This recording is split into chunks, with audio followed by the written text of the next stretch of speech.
May tanong ako. Sige, magtanong na. At ako'y madaming ginagawa. Lo, paano nyo nasabi na kaibigan nyo ang isang tao? Okay, ganito po.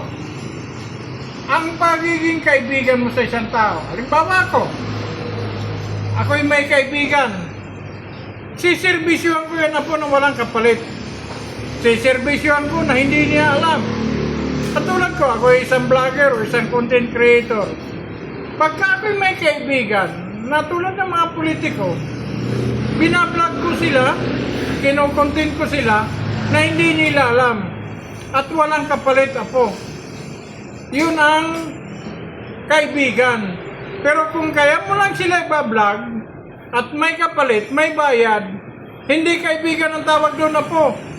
Ang tawag doon, katransaksyon. Kasi may bayad eh. Pero kung walang bayad, sinusurpresa mo sila, basta gumawa ka ng mabuti para sa kanila, na walang kapalit, yun ang tunay na kaibigan. Yun lang po.